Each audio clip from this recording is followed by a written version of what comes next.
है, डरना नहीं है। अगर आप लोग डर गए तो समझो मर गए। डरना नहीं है। याद करो 84 के दंगे याद करो, ताकि हम डर जाए। पर डरना नहीं है, डरना नहीं है, डट के मुकाबला करना है। और कैसे मुकाबला करना है? कलम और कागज से, पत्थर से नहीं, बंदूक से नहीं। तुम गुजर हो, तुम बकरवाल हो, तुम पहाड़ी हो, मगर जिस वक्त इनका डोजर चलता है तो वो नहीं देखता है ये कौन सा मुसलमान है। वो एक ही चीज देखता है कि ये क्या है। उस वक्त नहीं देखता ये पहाड़ी है कि गुजर है। देखता है क्या? आपने देखा इनको ये पूछते हो कि तुम अगर गुजर हो तो तुमको छोड़े।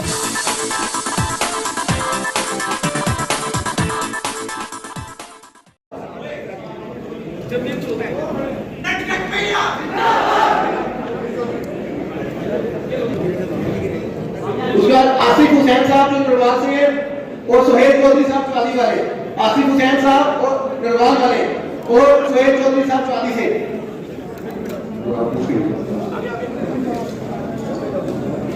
शाहनवाज चौधरी साहब से आगे अपनी गुजारिश है। शाहनवाज चौधरी साहब गुजरनगर वाले, और अब्दुल सत्तार साहब चौधरी से। उसके बाद इशफाक अहमद साहब जो चौधरी से, इशफाक अहमद साहब चौधरी वाले। सुहेल चौधरी साहब, आसिफ हुसैन साहब, मकबूल अहमद साहब चौधरी साहब राजपूत कॉलोनी वाले। तेली बस्ती बड़ी तरह से है। सुहेल मोहम्मद आसिफ चौधरी से, मोहम्मद आसिफ साहब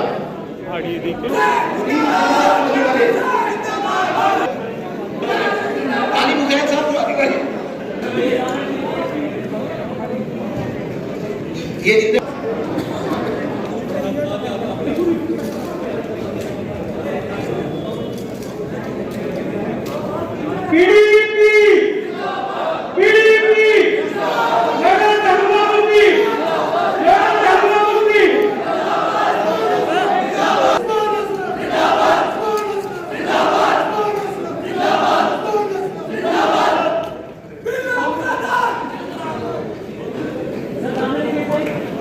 और आगे भी विश्वास करते रहेंगे हमेशा, जैसे आज नाइट हुआ आगे भी इंशाल्लाह जरूर नाइट होंगे। शुक्रिया। दो आंसू बहाएं तो बगावत है, सितमदारे जहां को भूल जाएं तो बगावत है, वफादारी का अफसाना सुनाएं तो बगावत है, अगर लफ्ज़े मोहब्बत लब पे लाएं तो बगावत है, जमाना शादमां हो कहते हैं ऊंचे फिजाओं में, हम अगर इत्तेफाकन मुस्कुराएं तो बगावत है, उखाड़ दे आशियाना ये तो है ऐने करम इनका, उखाड़ दे आशियाना ये तो है ऐने करम इनका, अपने ही चमन को आशियां कहकर सजाएं तो बगावत है। आपके हाथों में होगी। कोई शायद कहता है, साहिब लुधियानवी ने एक बार कहा था, जो बेखौफो खतर बढ़ता है वही मंजिल को जा देता है, अंजाम से घबराने वाले क्या जलवाए जाना देखेंगे, इंसान को कुचलने की साजिश कुछ दुश्मने इंसान करते हैं, ऐ गर्दिशे दौरान थम तो जरा हम कुव्वते शैतान देखेंगे, हम नूरे सहर के परवाने, हम नूरे सहर के परवाने जुल्मते शब से क्यों घबराएं, इन काली घटाओं का सीना चीर कर हम माहे ताबा देखेंगे। आजाद हिंदुस्तान जिंदाबाद, पीपल्स डेमोक्रेटिक पार्टी जिंदाबाद, महबूबा मुफ्ती साहिबा जिंदाबाद, गुज्जर जूथ जो आज पीडीपी के साथ मिलकर खड़ा हुआ है, ज्वाइन हुआ है, सब जिंदाबाद।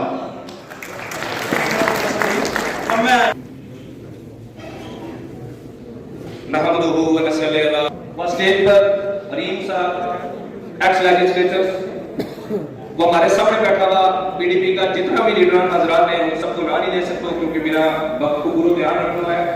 नौजवान लीडरशिप वह शमाए इल्म का परवाना, मेरी बरादरी का नौजवान जिन्होंने आज पीपल डेमोक्रेटिक पार्टी को जनाब हमीद चौधरी साहब की लीडरशिप में हाथ थामे हुए, थारो सारा को इस मंडाल के अंदर आने वाले बहुत बहुत शुक्रगुजार हूं।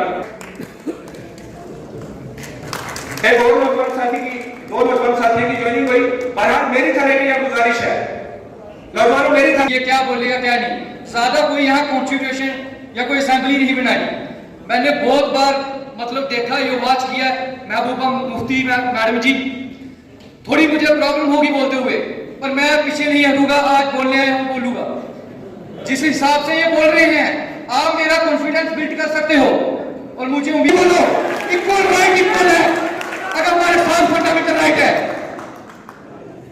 अब ये क्या तो मेरा कॉन्स्टिट्यूशन स्टार्ट हो जाएगा, राइट टू प्रॉपर्टी डिलीट हो गया, वो मेरा टॉपिक नहीं है, वो चीज गलत है। और मैं पहली बार आपने जगह, मैं कॉलेज का स्टूडेंट हूं, वहां प्रेसिडेंट रहा, मैंने किसी पार्टी की फेवर में नहीं बोला। आप मेरी हिस्ट्री चेक कर सकते हो। जितने यूथ आए हैं, अगर उनको शक था कि हमारी प्रॉब्लम क्या सॉल्व हो सकती है, कह रहे, तो मैं ये कह दूं, जिसको जो प्रॉब्लम होगी, ये नहीं परसों आओ कल आओ, आज शाम को 2 घंटे बाद एक लिस्ट बनाओ, टू डू लिस्ट, उसमें लिखो हमें ये प्रॉब्लम है, ये विकास नहीं हो। आगे होते हैं जो हमारी यूथ है, ये बेरोजगारी सब कुछ, हर चीज का मसला हल होगा, पर तब हल होगा जब हम पार्टी के साथ चलेंगे और महबूबा मुफ्ती जी के साथ चलेंगे और अब्दुल हमीद जी के साथ चलेंगे। इन्होंने हर एक महबूबा मुफ्ती जी ने कोई ऐसा मसला नहीं है जो पीछे आगे लेके नहीं गई है। आप मसला कठुआ का ले लो, असफा का, महबूबा मुफ्ती जी हमेशा साथ रही है। मैं सदर मोहतरमा को ये बताना चाहूंगा कि ये वो कम्युनिटी है जिन्होंने सारी जिंदगी, हमारे जो आबा अजदाद थे, उन्होंने सारी जिंदगी शराफत में गुजार दी और जम्मू कश्मीर की सियासत में इस कम्युनिटी को, गुजर बकरवाल्स को, कभी जज्बाती नारों से, कभी रिश्तेदारियों से, क्योंकि जो हमारी यहां मदद के लिए सर्कुलर भी निकाले, तो लिहाजा मैं ये आपसे दरख्वास्त करता हूं कि आप ज्यादा से ज्यादा तादाद में इस पार्टी के साथ जुड़े और इंशाअल्लाह पार्टी ने जिस तरह पहले हमारी इस कौम के लिए काम किया है, आगे भी इससे ज्यादा बढ़ के करेंगी और आपकी जो मुश्किलात हैं, उन मुश्किलात के लिए आपकी लीडरशिप आपके साथ है। 2 मिनट के लिए अपने विचार वहां रखे, मुझे उनकी तकरीर बड़ी पसंद आई, तो इसलिए 2 मिनट के लिए इनको जहीर मीर साहब और बहुत बहुत शुक्रिया, आपने मुझे यहाँ पर बोलने का मौका दिया। देखिए, जो ये ट्राइबल कम्युनिटी है, ट्राइबल कम्युनिटी का जो ख्वाब था, इनकी डेवलपमेंट का ख्वाब था, वो हमारे कायद मुफ्ती मोहम्मद, मरहूम मुफ्ती मोहम्मद सैयद ने उस टाइम पे देखा था और वो चाहते थे कि ये जो ट्राइबल कम्युनिटी है, ये बिल्कुल खुद मुख्तार हो सके, ये जम्मू कश्मीर और लद्दाख के हर एक बाशिंदे के कंधे से कंधा मिला के चल सके। तो उसके लिए आपको पता होगा कि कॉमन मिनिमम प्रोग्राम के तहत 2014 में जब पीडीपी की सरकार आई, उस टाइम उन लोगों ने ट्राइबल वेलफेयर मिनिस्ट्री की तामीर की। उन्हें चेंज करने लगा, चाहे वे लैंड काम आ रहा है, चाहे वे नौकरियां मारी, तो चाहे वे कोई और पॉलिसी के तहत जितना भी इसका माइनिंग का बिजनेस है, वे सारे ने 12 लाख लोगों को अलॉट कर देता गया। रही हमारा को हमारी जमीन, हमारी नौकरी, वे जमीन भी ने 12 लाख बेचना शुरू कर दी, हमारी नौकरी जेडी वे भी इन्होंने 12 लाख देनी शुरू कर दी। तो लिहाजा अगर जम्मू कश्मीर के बीच अगर कोई आवाज उठा है, तो बाहर महबूबा मुफ्ती साहिबा की आवाज उठाए, बाकी कोई आवाज में उठनी नहीं दी चाहिए। और अपने यूथ ट्राइबल बच्चों को अपनी तरफ से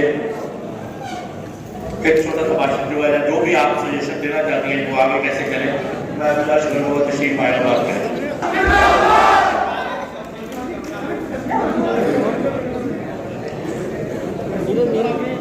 हमारी पार्टी के सीनियर लीडर मास्टर तसद्दुक हुसैन साहब, हमारे आज के ऑर्गेनाइजर इस प्रोग्राम के, और हमारी पार्टी के senior vice president Abdul Hamid Chaudhary साहब, हमारी पार्टी के जनरल सेक्रेटरी अमरीक सिंह साहब, अब्दुल रशीद मलिक साहब, कुरैशी साहब, गुलजार खटाना साहब, भूषण लाल डोगरा जी, मरूफ खान साहब, फिरदौस साहब, सोनू जी और जावेद शौकत, ये बहुत सारे हमारे सामने बैठे हैं, रशीद मलिक साहब, और जितने भी यहाँ आए हुए आज हमारे बच्चे, नौजवान, सबको मेरी तरफ से अस्सलाम वालेकुम।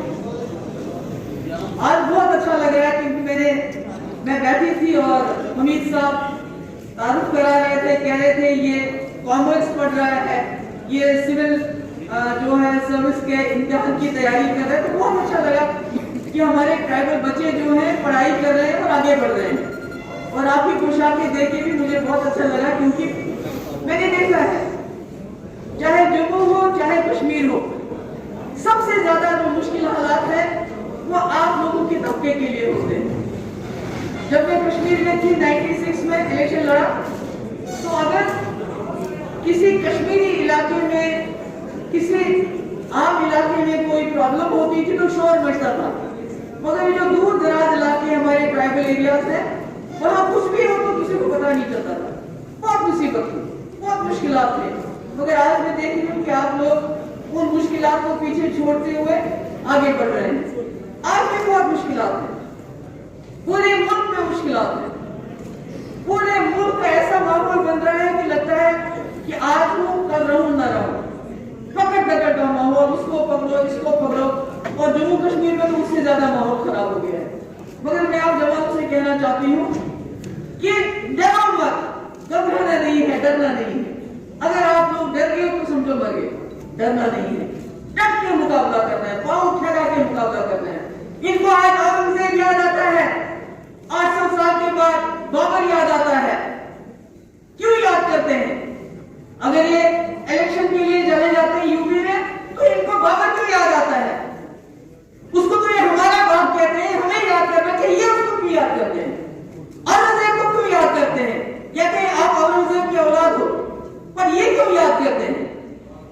ये आप उसलिए याद करते हैं, ये लोगों के दिलों में खाली मुसलमान नहीं, सुधा भटवार तो मुसलमान नहीं है, उसके साथ जो बाकी एक्टिविस्ट बंद है वो तो मुसलमान नहीं है। जो इनके खिलाफ आवाज उठाता है, बात करता है, उसको ये देशद्रोही कहते हैं, चाहे वो हिंदू ही क्यों ना हो। इसलिए जब ये बाबर की बात करते हैं, औरंगजेब की बात करते हैं, तो इनको यूपी में लोगों को देने के लिए, बोलने के लिए कुछ भी नहीं होता है। अगर होता तो अच्छे अस्पताल होते, गरीबी नहीं होती, नौकरियां होती लोगों के पास, तो वो कोविड में अपने प्यारों की लाशों को गंगा में नहीं बहाते। ये जो औरंगजेब और बाबर इनको याद आता है इलेक्शन के टाइम में, क्यों आता है? ये हमको याद दिलाना चाहते हैं, गुजरात याद करो, दिल्ली याद करो, 84 के दंगे याद करो, ताकि हम डर जाएं। पर डरना नहीं है, डरना नहीं है, डट के मुकाबला करना है। और कैसे मुकाबला करना है? कलम और कागज से, पत्थर से नहीं, बंदूक से नहीं। क्योंकि हम चाहते हैं, ये लोग चाहते हैं कि हम लोग तशद्दुद में उतर आए और इनको मौका मिले। किसी के पीछे यूएपीए, किसी के पीछे पीएसए, किसी के पीछे ईडी, कुछ ना कुछ काम करते रहते हैं। आप जवान हो, आप बच्चे हो, आप यंग हो, पढ़े लिखे हो, पढ़ रहे हो, पढ़ो, आगे पढ़ो। मगर कभी कभी हिस्ट्री में ऐसा मौका आता है कि जब आपको एक रोल करने का मौका मिलता है। अभी पिछले 50-60 साल तो चले गए, मगर 70 साल से पहले हिंदुस्तान के लोगों को मौका मिला इस मुल्क को आजाद करने का अंग्रेजों से। और आज हमें मौका है बीजेपी से जान छुड़ाने का। और ये उस आजादी से भी बड़ी आजादी होगी। क्यों? क्योंकि ये इस मुल्क के टुकड़े करना चाहते हैं, ये हिंदू मुसलमान को बांटना चाहते हैं, ये सिख ईसाई को बांटना चाहते हैं, सरकारों को खालिस्तानी बुलाते हैं, जो हिंदू इनके खिलाफ बात करता है उसको देशद्रोही बुलाते हैं, जो मुसलमान बात करता है वो तो बात ही नहीं करता है, उसको पाकिस्तानी बुलाते हैं। ये देश के टुकड़े करना चाहते हैं, ये मुसलमानों को भी बांटना चाहते हैं। तुम कश्मीरी हो, तुम गुजर हो, तुम बकरवाल हो, तुम पहाड़ी हो। मगर जिस वक्त इनका डोजर चलता है तो वो नहीं देखता है ये कौन सा मुसलमान है, वो एक ही चीज देखता है कि ये क्या है। उस वक्त नहीं देखता ये पहाड़ी है कि गुजर है, देखता है क्या? आपने देखा इनको ये पूछते हो कि तुम अगर गुजर हो तो तुमको छोड़ेंगे, पहाड़ी का घर उड़ा देंगे? नहीं। इसलिए हम सब लोगों को इकट्ठा होना है। आप ज्यादातर जम्मू में रहते हो।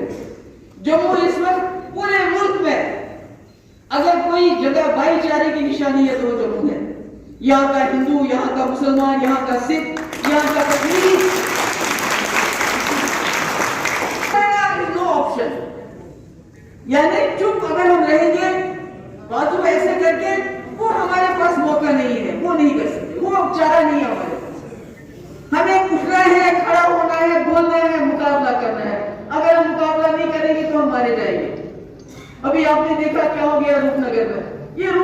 नई बात नहीं है। कश्मीर में रोज जहां जहां देखते हैं जमीन है, यहां से निकालो, यहां से निकालो। अगर इनको इतना ही है कि जम्मू कश्मीर में तरक्की के लिए हमने जमीनें लेनी है, जो बिजनेस हाउसेज है उनको देनी है, वही तो कर रही है। आज मैं पढ़ रही थी 40,000 नए करोड़पति बन गए। गरीब है उनकी तादाद दुगना हो गई है। यही है इनका राज कि जो गरीब है वो गरीब से गरीब होता जा रहा है, जो अमीर है वो अमीर से अमीर होता जा रहा है। हमारी नौकरियां बाहर जा रही है, हमारी जमीन बाहर के बिल्डर्स को दे रहे हैं मुफ्त में, क्योंकि कोई जम्मू कश्मीर की जमीन नहीं खरीद सकते। हमारी जमीन कम है इसलिए महंगी है। कहते हैं हमने भी बाहर से लोगों को लाया, यहाँ तरक्की होगी। अरे पहले यूपी में तरक्की करो ना, वहां दिखाओ ना तरक्की करके। वहां तो सिर्फ मंदिर मस्जिद की बात करते हो, वहां अस्पतालों की बात क्यों नहीं करते हो, वहां नौकरियों की बात क्यों नहीं करते हो। इसलिए मेरे बच्चों, मेरे भाइयों, जाग जाओ। आप इस वक्त तारीख का हिस्सा बन रहे हो, एक हिस्ट्री बना रहे हो। जब टाइम आएगा आज से 70-80 साल बाद, तो लोग बोलेंगे क्या उस वक्त के जवान ने बात की थी, क्या उसने मुकाबला किया था, या उसने सर झुका के शर्म से अपने घर में बैठ गया था। ऐसा नहीं करना है, क्योंकि मेरे पास मेरे हाथ पांव, मेरी नजरें आप लोग हो। अगर मैं बात करती हूँ, मैं तब बात करती हूँ जब मुझे पता है कि पीछे मेरे कुछ लोग हैं जो मेरी बात को समझ सकते हैं, जो मेरी बात को समझ सकते हैं। क्योंकि हम खामोश रहेंगे तो कोई कुछ होगा नहीं। आज पूरे मुल्क के अंदर डर है, खौफ है, पता नहीं कब कौन आएगा, क्या होगा। डर लगता है लोगों को, क्योंकि खुलेआम उत्तर प्रदेश में कोई संगठन आता है, बोलते हैं मुसलमानों को मार दो, इनको कत्ल कर दो। मगर बदकिस्मती हमारे के जो बीजेपी के बड़े बड़े लोग हैं वो मुंह नहीं खोलते हैं। बल्कि किसी का मैं सुन रही थी, वो कह रहे थे इनको हक है अपनी बात कहने का। मैंने बार बार कहा, जम्मू कश्मीर ने गांधी के हिंदुस्तान के साथ हाथ मिलाया है, एक गंगा जमनी तहजीब के साथ हाथ मिलाया है। हम इस मुल्क को, जम्मू कश्मीर को गोडसे का मुल्क बनने नहीं देंगे। ये सही है। ये गोडसे की पूजा करते हैं और कहते हैं हम हिंदू हैं। ये कौन सा हिंदू है? ये हिंदू नहीं हो सकते। जो गोडसे की पूजा करता है, गांधी सबसे बड़ा हिंदू था, मगर वो सबसे बड़ा सेक्युलर था। दिन में वो 5 बार अपना पूजा पाठ करता था, वेजिटेरियन था, मांस को हाथ नहीं लगाता था। मगर मांस खाने वालों से नफरत नहीं करते थे। अगर वो नफरत करते तो जिन्ना के साथ उनकी दोस्ती नहीं होती। अब तो कहते हैं आपने देश के खिलाफ बात की। ये कोई हिंदुस्तान है क्या? ये कोई ठेकेदार है क्या इस मुल्क के? ये कोई हिंदू के ठेकेदार है? मैं जानती हूँ हिंदू क्या, मैं हिंदू के घरों में पली बड़ी हूँ। मैंने जम्मू में वक्त गुजारा हिंदू के घरों में। मैंने देखा हिंदू कैसा होता है। हिंदू हम जैसा इंसान है, मुसलमान हिंदू जैसा इंसान है। हमारी रगों में एक ही खून रहता है। मगर ये तफर्रुक करना चाहते हैं, नफरत फैलाना चाहते हैं। हमने उसका मुकाबला हिंदू के साथ मिलकर करना है, अलग अलग से हम कुछ नहीं कर पाएंगे। ये मैं आपको बात करता हूं।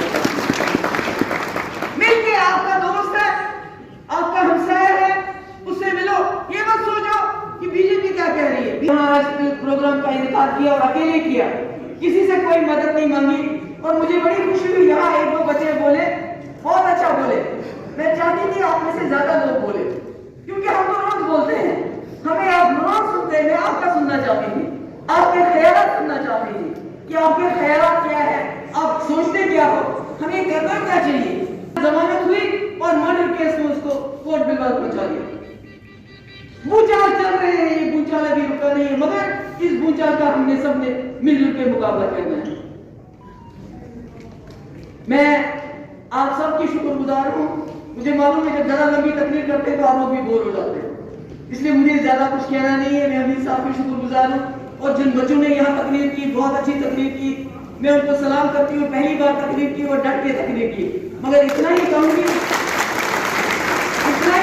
आज आपने पीडीपी का दामन थामा है, इसको छोड़ना नहीं, क्योंकि इस वक्त जम्मू कश्मीर में आपकी आवाज की जरूरत।